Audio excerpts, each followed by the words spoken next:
අතඤ්ඤෝ කතවේදි පුද්ගලෝ දුර්ලභෝ ලෝකස්මි. මේ ලෝකේ කෙලෙහි ගුණ දන්න මිනිස්සු හරි දුර්ලභයිලු. ඒකනම් ඇත්ත හොඳේ. අවශ්‍යතාවයේ සම්පූර්ණ වුණාට පස්සේ ආය මිනිස්සු අපි තියාගන්නේ නැහැ. කාර්ය කෙරවෙනතුරු කාගෙත් රැවටිල්ල කියලා දෙයක් තියෙනවා. ඔය අපේ ජන කවිය මේවා හොඳට පත්තියන් වෙච්ච මිනිස්සුන්ගේ කටවල් වලින් කියවෙච්චා. බුදුහාමුදුරුවෝ එදා එහෙම කිව්වෙත් එදත් එහෙම ඉඳලා තියෙනවා. අදත් ඉන්නවා. මේක හෙට මීට වඩා වැඩි වෙන්න. කාලේ හොඳයි. අද වැරදි. ආයෙත් හෙට හොඳයි.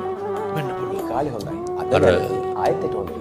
අවශ්‍යතාවයේ අනුව තමයි මිනිස්සයා හොඳ නරක. හොඳ නරක තීරණය කරන්නේ. අපි අපේ හොඳම යාළුවා අතින් වැරද්දක් වුණාම ඒක වැරද්දක් විදිහට දකිනවද? සේක්ම නෑනේ. මගේ එකා කියලා කියන්නේ. මගේ එකා කියලා නේ. ඒක අපි ෂේප් හදාගමු කියලා. ඒක ෂේප් කරලා දානවානේ. මං හරියට නම් කියනකොට සමහරක් වෙලාවට පැහැදිලිව